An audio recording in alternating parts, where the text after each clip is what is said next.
ಇನ್ನು ವಾರ್ಝೋನ್ ಇಂದ ಕೆಲವೊಂದು ಅಪ್ಡೇಟ್ಸ್ ಗಳು ಬರ್ತಾ ಇದೆ. ಎಸ್, ಪಾಕಿಸ್ತಾನದ ಪೋಸ್ಟ್ಗಳನ್ನ ನಮ್ಮ ಸೇನೆ ಉಡೀಸ್ ಮಾಡಿದೆ. ಭಾರತೀಯ ಸೇನೆಯಿಂದ ಪಾಕ್ ಪೋಸ್ಟ್ಗಳು ಉಡೀಸ್. ರಜೌರಿ ಸೆಕ್ಟರ್ನಲ್ಲಿ ಪಾಕ್ ಪೋಸ್ಟ್ಗಳು ಸರ್ವನಾಶ ಆಗಿದೆ. ಮುಂಜಾನೆ 5:44 ಸುಮಾರಿಗೆ ಆದಂತಹ ಒಂದು ರಣಭೀಕರ ದಾಳಿ ಇದು. ಗಡಿಯೊಳಕ್ಕೆ ನುಗ್ಗೋದಕ್ಕೇನು ಯತ್ನಿಸ್ತಾ ಇತ್ತು ಪಾಕಿಸ್ತಾನ, ಅದಕ್ಕೆ ಸರಿಯಾಗಿ ಗುನ್ನ ಕೊಟ್ಟಿದೆ ನಮ್ಮ ಸೇನೆ. ಪಾಕಿಸ್ತಾನದ ಪೋಸ್ಟ್ಗಳನ್ನು ಧ್ವಂಸ ಮಾಡಿ ಹಾಕಿದೆ. ಭಾರತೀಯ ಸೇನೆ ಪದೇ ಪದೇ ಏಟಿನ ಮೇಲೆ ಏಟನ್ನ ಕೊಡ್ತಲೇ ಬರ್ತಾ ಇದೆ. ರಜೌರಿ ಸೆಕ್ಟರ್ನಲ್ಲಿ ಪಾಕ್ ಪೋಸ್ಟ್ಗಳು ಸರ್ವನಾಶ ಆಗಿದೆ. ನಮ್ಮ ಮೇಲೆ ದಾಳಿ ಮಾಡೋದಕ್ಕಿಂತೇಳಿ ಯತ್ನ ಮಾಡ್ತಾ ಇದ್ರು. ಮುಂಜಾನೆ 5:44 ಸುಮಾರಿಗೆ ರಣಭೀಕರ ದಾಳಿ ಆಯಿತು. ಗಡಿಯೊಳಕ್ಕೆ ನುಗ್ಗೋದಕ್ಕೆ ಏನು ಪಾಕಿಸ್ತಾನ ಯತ್ನ ಪಡ್ತಾ ಇತ್ತು, ಆ ಸಂದರ್ಭದಲ್ಲಿ ಸರಿಯಾಗಿ ಗುನ್ನ ಕೊಟ್ಟಿದ್ದಾರೆ. ಇನ್ನು ಗಡಿ ಪ್ರದೇಶದ ಜನರ ಸ್ಥಳಾಂತರಕ್ಕೆ ಸೂಚನೆ ಹೋಗಿದೆ. ಸುರಕ್ಷಿತ ಸ್ಥಳಗಳಿಗೆ ತೆರಳಬೇಕು ಅನ್ನೋದಾಗಿ ಜನರಿಗೆ ಸೂಚನೆಯನ್ನ ಕೊಡಲಾಗಿದೆ. ಏರ್ಪೋರ್ಟ್, ಸ್ಮಾರಕಗಳ ಸುರಕ್ಷತೆ ಬಗ್ಗೆ ಪರಿಶೀಲನೆ ನಡೆಸಬೇಕು ಅನ್ನುವಂತ ಸೂಚನೆ ಬರ್ತಾ ಇದೆ. ಗಡಿ ಪ್ರದೇಶದ ಜನರನ್ನ ಒಂದು ಸ್ಥಳಾಂತರ ಮಾಡಬೇಕು, ಸುರಕ್ಷಿತ ಸ್ಥಳಗಳಿಗೆ ಅವರನ್ನ ಕರೆದುಕೊಂಡು ಹೋಗಬೇಕು, ತೆರಳಬೇಕು ಅನ್ನೋದಾಗಿ ಜನರಿಗೆ ಸೂಚನೆಯನ್ನ ಕೊಡಲಾಗಿದೆ. ಈ ಹಿಂದೆನೂ ಕೂಡ ಇವ್ಯಾಕ್ಯುಯೇಷನ್ ಪ್ರೊಸೀಜರ್ ಆನ್ ಇತ್ತು. ಏರ್ಪೋರ್ಟ್ ಹಾಗೆ ಸ್ಮಾರಕಗಳ ಬಗ್ಗೆನೂ ಕೂಡ ಗಮನ ಕೊಡಬೇಕು, ಅದರ ಸುರಕ್ಷತೆಗೆ ಕ್ರಮಗಳನ್ನ ಕೈಗೊಳ್ಳಬೇಕು ಅನ್ನುವಂತ ಸೂಚನೆಯನ್ನ ಕೂಡ ಕೊಡಲಾಗಿದೆ. ಎಸ್, ಹಾಗೆ ಮತ್ತೊಬ್ಬ ಅತಿಥಿ ನಮ್ಮನ್ನ ಜಾಯಿನ್ ಆಗ್ತಾ ಇದ್ದಾರೆ. ಚಿಂತಕರಾದಂತಹ ಚಕ್ರವರ್ತಿ ಸೂಲಿಬೆಲೆ ಅವರು ಕೂಡ ಜಾಯ್ನ್ ಆಗಿದ್ದಾರೆ. ಚಕ್ರವರ್ತಿ ಸೂಲಿಬೆಲೆ ಅವರೇ, ನಮಸ್ಕಾರ.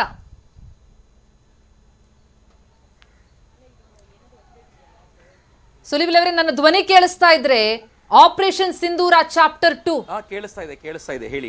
ಭಾರತ ಪಾಕಿಸ್ತಾನಕ್ಕೆ ಪದೇ ಪದೇ ಎದುರೇಟನ್ನ ಕೊಡ್ತಲೇ ಹೋಗ್ತಾ ಇದೆ. ಭಾರತವನ್ನ ಕೆಣಕೋದಕ್ಕೆ ಪದೇ ಪದೇ ಪಾಕಿಸ್ತಾನ ಕಾಲ್ ಕೆದರ್ಕೊಂಡು ಬರ್ತಾ ಇದೆ. ಅದಕ್ಕೆ ನಮ್ಮ ಉತ್ತರ ಹೇಗಿದೆ ಅಂತಂದ್ರೆ, ನಮ್ಮ ದೇಶದಲ್ಲಿ ಜನ ಸೇನೆಗೆ ಜೈಕಾರವನ್ನು ಹಾಕ್ತಾ ಇದ್ದಾರೆ. ಅಲ್ಲಿ ಪಾಕಿಸ್ತಾನದಲ್ಲಿ ಪಾಕ್ ಪ್ರಧಾನಿ ಎಲ್ಲಿ ಅಂತ ಹೇಳಿ ಅಲ್ಲಿನ ಸಂಸದರೇ ಕೆಂಡ ಕಾರ್ತಾ ಇದ್ದಾರೆ. ಅಂದ್ರೆ ಭಿನ್ನತೆ ಏನು, ಅಂತರ ಏನು ಎರಡು ದೇಶಗಳ ಪರಿಸ್ಥಿತಿ ಅಂತಂದ್ರೆ ಇದು ಸ್ಪಷ್ಟ ಆಗುತ್ತೆ ಅಂತ.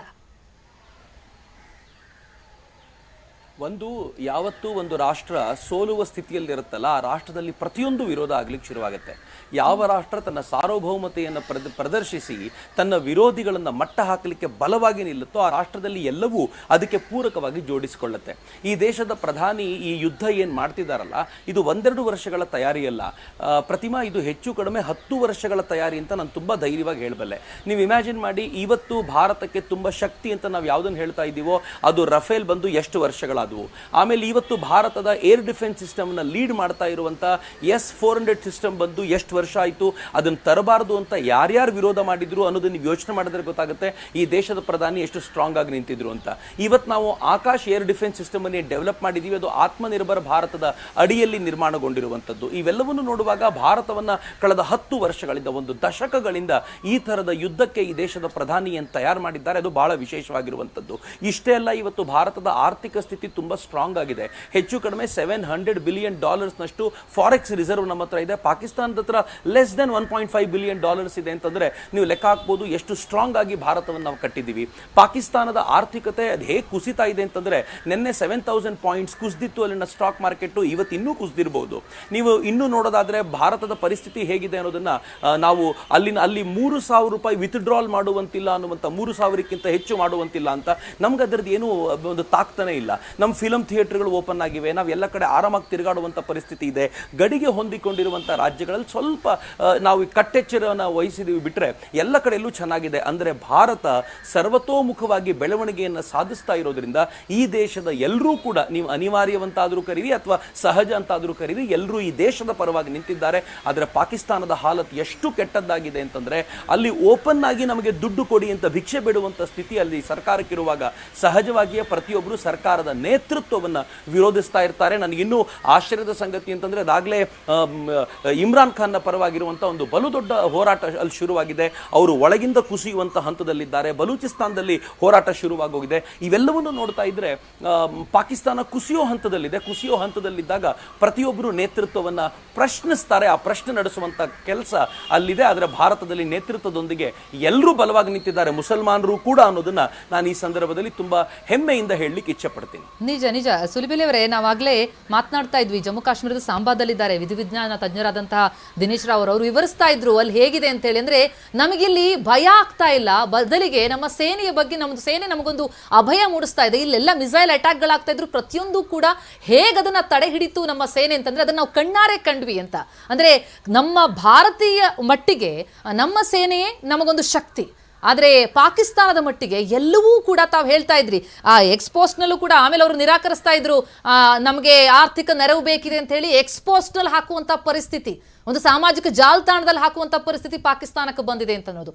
ಇಷ್ಟಾಗಿಯೂ ಕೂಡ ದುರಹಂಕಾರ ಕಡಿಮೆಯಾಗಿಲ್ಲ ಪಾಕಿಸ್ತಾನಕ್ಕೆ ಅಂತ. ಇದೇ ಸಂದರ್ಭನ ಪಾಕ್ಗೆ ಇನ್ನಷ್ಟು ದಿಟ್ಟವಾದಂತಹ ಉತ್ತರವನ್ನು ಕೊಡ್ತಾ ಇದ್ದೀವಿ, ಕೊಡ್ತಲೇ ಸಾಗುವಂಥದ್ದು, ಈ ಚಾಪ್ಟರ್ ಮುಂದುವರಿಸೋದು. ಚಕ್ರವರ್ತಿ ಅವರೇ, ಏನಂತಂದ್ರೆ ಇದನ್ನ ಆಪರೇಷನ್ ಸಿಂಧೂರ 1.0 ಆಗಿತ್ತು ಮೊದಲ 9 ಟಾರ್ಗೆಟ್ಗಳನ್ನ ನಾವು ಅಟ್ಯಾಕ್ ಮಾಡಿದಾಗ. ಅದಾದ್ಮೇಲೆ ಆಪರೇಷನ್ ಸಿಂಧೂರ 2.0 ಶುರುವಾಯಿತು. ನನಗೆ 3.0 ಕೂಡ ಆರಂಭವಾಗುತ್ತೆ ಅಂತ ಗೊತ್ತಿದೆ. ಅದು ಆಲ್ ಔಟ್ ಆಪರೇಷನ್ ಆಗಿರುತ್ತೆ. ಪಾಕಿಸ್ತಾನವನ್ನ 4 ಚೂರು ಮಾಡ್ತೀವಿ ನಾವು. ನಾನು ಬಹಳ ಹೆಮ್ಮೆಯಿಂದ ಯಾವಾಗಲೂ ಹೇಳ್ಕೊಳ್ತೀನಿ, ಬಲೂಚಿಸ್ತಾನ ಪ್ರತ್ಯೇಕವಾಗುತ್ತೆ, ಸಿಂಧುಸ್ತಾನ ಪ್ರತ್ಯೇಕವಾಗುತ್ತೆ ಮತ್ತು ಪಾಕ್ ಆಕ್ರಮಿತ ಕಾಶ್ಮೀರ ಭಾರತದೊಂದಿಗೆ ಸೇರ್ಕೊಳ್ಳುತ್ತೆ. ಇನ್ನು ಉಳಿದಿರುವಂತ ಬಾಕಿ ಆಗಿರುವಂತ ಸ್ಥಾನ ಏನಿದೆ ಅದನ್ನು ಪಾಕಿಸ್ತಾನ ಅಂತ ಕರಿಬಹುದೇ ಹೊರತು ಒರಿಜಿನಲ್ ಪಾಕಿಸ್ತಾನ ಇನ್ನಿರೋದಿಲ್ಲ. ಮೊಹಮ್ಮದ್ ಅಲಿ ಜಿನ್ನಾ ಏನ್ ಕನಸು ಕಟ್ಟಿದ್ರೋ ಆ ಪಾಕಿಸ್ತಾನ ಇನ್ನು ಮುಂದೆ ಇರೋದಿಲ್ಲ ಅನ್ನೋದನ್ನ ಅವರಿಗೆ ಕಲಿಸಿಕೊಡಬೇಕಾಗಿದೆ. ಅಂದ್ರೆ ಒಂದು ಸಾರ್ವಭೌಮ ರಾಷ್ಟ್ರದ ವಿರುದ್ಧ ನೀವು ತಂಟೆ ಮಾಡ್ತಾ ಇದ್ರೆ ಅದು ಸಹಿಸ್ಕೊಳ್ತಾ ಇದೆ ಅಂತಂದ್ರೆ ಅದು ಹೇಡಿತನವಲ್ಲ, ಅದು ಸಹಿಸ್ಕೊಳ್ತಾ ಇದೆ ಅಂತಂದ್ರೆ ಅದು ಗೌರವ ಕೊಟ್ಟು ತನ್ನ ಮೌಲ್ಯಗಳಿಗೆ ಗೌರವ ಕೊಟ್ಟಿದೆ ಅಂತ ತೋರಿಸ್ಕೊಡ್ಬೇಕಾಗಿತ್ತು. ಆದ್ರೆ ಈ ಸಹನೆಯು ಕೂಡ ಸುದೀರ್ಘ ಕಾಲ ಮುಂದುವರಿಬಾರದು, ಅದಕ್ಕೆ ಸರಿಯಾಗಿರುವಂತಹ ಒಂದು ಎಂಡ್ ಬರಬೇಕಿತ್ತು. ನರೇಂದ್ರ ಮೋದಿ ಅವರು ಅದಕ್ಕೊಂದು ಸರಿಯಾದ ಎಂಡ್ ಕೊಟ್ಟಿದ್ದಾರೆ. ನಾನು ಈ ಬಿಹಾರದ ಎಲೆಕ್ಷನ್ ಅಲ್ಲಿ ಅವ್ರದ್ದೊಂದು ಭಾಷಣ ಇತ್ತು. ಆ ಭಾಷಣದಿಂದ ನರೇಂದ್ರ ಮೋದಿ ಅವರ ಮಾತುಗಳನ್ನು ಕೇಳ್ಕೊಂಡು ಬರ್ತಿದ್ದೀನಿ. ನೀವು ಅವರು ಸರ್ಜಿಕಲ್ ಸ್ಟ್ರೈಕ್ ಮಾಡಿದಾಗ, ಏರ್ ಸ್ಟ್ರೈಕ್ ಮಾಡಿದಾಗ ಯಾವ ದಿಕ್ಕಿನಲ್ಲಿ ಮಾತನಾಡ್ತಿದ್ರೋ ಅದಕ್ಕಿಂತ ಹೆಚ್ಚು ಪ್ರಖರವಾಗಿ, ಹೆಚ್ಚು ಕಠೋರವಾಗಿ ಮತ್ತು ಹೆಚ್ಚು ಪ್ರಬುದ್ಧವಾಗಿ ಈ ಬಾರಿ ನಾವು ಇಂಥದ್ದನ್ನು ಮಾಡೇ ಮಾಡ್ತೀವಿ ಅಂತ ಹೇಳುವಂತ ಮಾತುಗಳನ್ನು ಆಡ್ತಾ ಇದ್ದಾರಲ್ಲ, ಆಗ್ಲೇ ಅನ್ನಿಸ್ತಿತ್ತು ಏನೋ ಒಂದು ಬಲವಾಗಿರುವಂತ ಕಾನ್ಫಿಡೆನ್ಸ್ ಇದೆ ಅವರಿಗೆ, ಪಾಕಿಸ್ತಾನವನ್ನ ಒಳಗಿಂದ ನಾವು ಬ್ರೇಕ್ ಮಾಡಬಹುದು ಅನ್ನುವಂಥದ್ದು. ಸೊ ಅದಕ್ಕೆ ಅವರು ತುಂಬಾ ತಯಾರಿ ಮಾಡ್ಕೊಂಡು ಬಂದಿದ್ದಾರೆ. ಒಳಗಿಂದ ಭಯೋತ್ಪಾದಕರನ್ನ ಅನ್ನೋನ್ ಗನ್ ಮ್ಯಾನ್ಗಳ ಮೂಲಕ ನಾಶ ಮಾಡಿಸುವಂತ, ಅಫ್ಘಾನಿಸ್ತಾನದ ಪ್ರೇರೇಪಿತವಾಗಿರುವಂತ ತೆಹರಿಕೆ ತಾಲಿಬಾನ್ ಪಾಕಿಸ್ತಾನದ ಮೂಲಕ ಬೇಕಾಗಿರುವಂತ ಕೆಲಸ ಮಾಡಿಸಿಕೊಳ್ಳುವ ಮೂಲಕ ಇವೆಲ್ಲ ರೀತಿಯಲ್ಲಿ ಅವರು ತುಂಬಾ ದೊಡ್ಡ ಪ್ರಯತ್ನವನ್ನು ಏನ್ ಮಾಡಿದ್ದಾರೆ. ಆ ದೃಷ್ಟಿಯಿಂದ ನೋಡಿದ್ರೆ ನನಗನ್ಸುತ್ತೆ ಈ ದೇಶದ ಸೈನ್ಯಕ್ಕೆ, ಮತ್ತು ಬಹಳ ಬಾರಿ ನಾವು ಮರಿತೀವಿ, ಇಂಟೆಲಿಜೆನ್ಸ್ ನ ಒಂದು ಗ್ರೂಪ್ ಇದೆಯಲ್ಲ, ಅದಕ್ಕೂ ಕೂಡ ನಾವು ಹೃದಯಪೂರ್ವಕವಾದ ಧನ್ಯವಾದಗಳನ್ನು ಸಮರ್ಪಿಸಬೇಕು. ಯಾಕೆಂದ್ರೆ ಭಾರತದ ಇಂಟೆಲಿಜೆನ್ಸ್ ಹೇಗಿದೆ ಅಂತಂದ್ರೆ ನಿಮ್ಗೆ ಪಕ್ಕಾ ಕೋಆರ್ಡಿನೇಟ್ಸ್ ಗೊತ್ತಲ್ಲ, ಯಾವ ಹರ್ಕತುಲ್ ಮುಜಾಹಿದೀನ್ ಆಗಲಿ, ಲಷ್ಕರ್ ಎ ತೈಬಾ ಆಗಲಿ, ಇವರ ಕ್ಯಾಂಪ್ ಎಲ್ಲಿದೆ ಅನ್ನೋದಕ್ಕೆ ನಿಮ್ಗೆ ಎಕ್ಸಾಕ್ಟ್ ಕೋಆರ್ಡಿನೇಟ್ ಸಿಗುತ್ತೆ ಅಂತಂದ್ರೆ ಎಷ್ಟು ಅದ್ಭುತವಾಗಿರುವಂತ, ಪ್ರಿಸೈಸ್ ಆಗಿರುವಂತ ಕೆಲಸ ಭಾರತ ಮಾಡಿದೆ ಅಂತ. ಹೀಗಾಗಿ ಭಾರತೀಯ ಸೇನೆಯ ಈ ಕೆಲಸವನ್ನ ಕಂಡಾಗ, ಬಾರ್ಡರ್ ಅಲ್ಲಿ ಅವರು ಮಾಡ್ತಾ ಇರುವಂತ ಕೆಲಸವನ್ನ ಕಂಡಾಗ ಹೃದಯ ಉಬ್ಬುತ್ತೆ ಮತ್ತು ಪ್ರತಿಯೊಬ್ಬರು ಕೂಡ ಒಮ್ಮೆ ಹೆಮ್ಮೆಯಿಂದ ಜೈ ಹಿಂದ್ ಅನ್ನುವಂತ ಆಗುತ್ತೆ ಅಂತ ಖಂಡಿತ ಅನ್ಸುತ್ತೆ ನನಗೆ. ಖಂಡಿತವಾಗಿ ಚಕ್ರವರ್ತಿ ಸೂಲಿಬೆಲೆ ಅವರು ನಿಮ್ಮ ಜೊತೆಗೆ ಮಾತನಾಡ್ತೀವಿ.